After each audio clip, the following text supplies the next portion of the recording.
रामनगरी अयोध्या दीपावली से एक दिन पहले दियों से जगमग हो गई। सरयू नदी में 55 घाटों पर 25 लाख दिए जलाए गए। इसके साथ ही नया रिकॉर्ड बनाया गया। पिछले साल 22 लाख दिए जलाए गए थे। सीएम योगी ने राम मंदिर में पहला दीप जलाकर दीपोत्सव का शुभारंभ किया। 1600 अर्चनाओं से सरयू आरती की। इससे पहले भगवान राम, सीता और लक्ष्मण के साथ पुष्प विमान से पहुंचे। योगी ने उनका स्वागत किया। भगवान रथ पर सवार हुए। योगी ने राम रथ खींचा। प्रभु राम को रामकथा पार्क लाया गया। यहाँ योगी ने राम की आरती उतारी और राज तिलक किया। भगवान राम के साथ स्वागत के जगमग कलाकार नृत्य करते नजर आए। रामायण के प्रसंगों पर आधारित झांकियाँ सड़कों पर निकाली गई। रामलला की प्राण प्रतिष्ठान के बाद यह पहला दीपोत्सव है। सीएम योगी ने कहा कि ये दीप जो आपके जलाए गए हैं वो केवल दीप नहीं, ये सनातन धर्म का विश्वास है। अयोध्या वासियों को आगे आना होगा। अयोध्या जैसी मथुरा काशी दिखनी चाहिए। सनातन धर्म में कभी किसी का अहित नहीं किया गया, सबको गले से लगाया गया। जो भी मानव मार्ग के बैरियर बनेगा उसकी वही दुर्गति होगी जो यूपी में माफियाओं का हुआ है। वहीं केंद्रीय मंत्री गजेंद्र सिंह शेखावत ने कहा कि 1528 में मीर बाकी ने भगवान राम के मंदिर को तोड़ा। तब से भारत में सौभाग्य का सुर अगस्त हो गया। तब से लेकर हम निरंतर पतन से रास्ते चलते हुए मुकाम पर आ गए थे कि भारत पहचान पूरे विश्व में भूखी भिखमरी हो गई थी।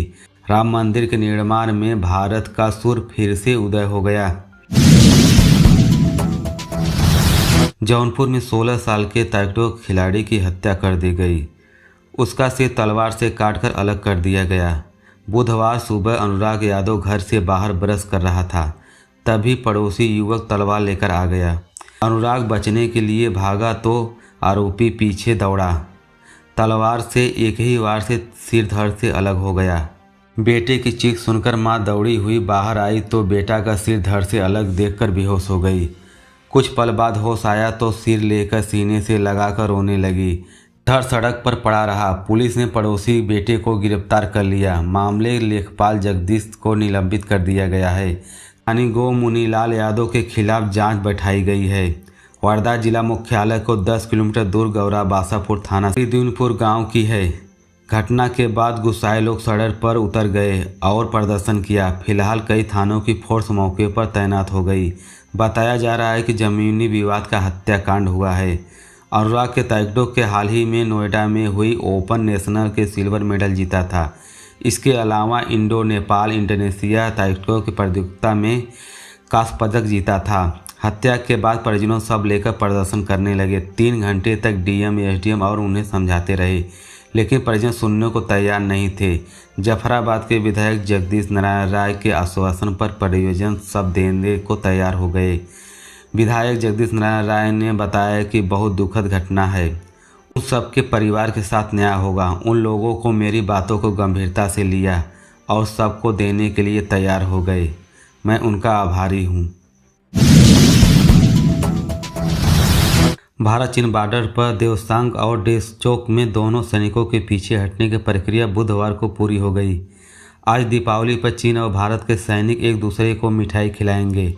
पेट्रोलियम को लेकर जल्द ही ग्राउंड कंपाउंडर के अधिकारियों से बीच बातचीत होगी। ग्राउंड कंपाउंडर ब्रिगेडियर और उनके नीचे रैंक के अधिकारी होंगे हैं। भारत चीन के लिए एलएसी पर पेट्रोलियम को लेकर हुई समझौते पर विदेश मंत्री एस जयशंकर ने 27 अक्टूबर कहा था कि सैनिक की वापसी पहला कदम है। अगला कदम तनाव कम करता है। ये तनाव तभी कम होगा जब भारत को यकीन हो जाएगा कि चीन भी ऐसा चाह रहा है। तनाव कम करने के बाद बॉर्डर पर कैसे भी मैनेज किया जाएगा। भारत चीन के बीच पूर्वी लद्दाख के 4 साल की सीमा के विवाद को लेकर तनाव था। 2 साल की लंबी बातचीत के बाद पिछले दिनों एक समझौता हुआ।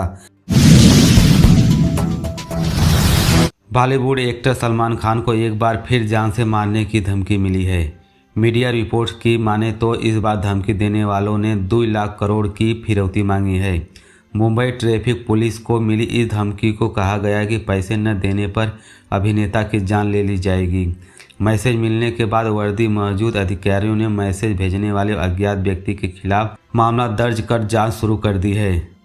5 दिन पहले सलमान खान को इसी तरीके से जान से मारने की धमकी दी गई थी। आरोपी को मंगलवार को मुंबई पुलिस ने नोएडा में गिरफ्तार किया था। इसकी पहचान मोहम्मद तैयब के रूप में हुई है। नोएडा प्रवीण कुमार सिंह ने बताया कि आरोपी को सूरजपुर कोर्ट में पेश किया गया है। वहां मुंबई पुलिस ने ट्रांजिट रिमांड पर लेकर जाएगी।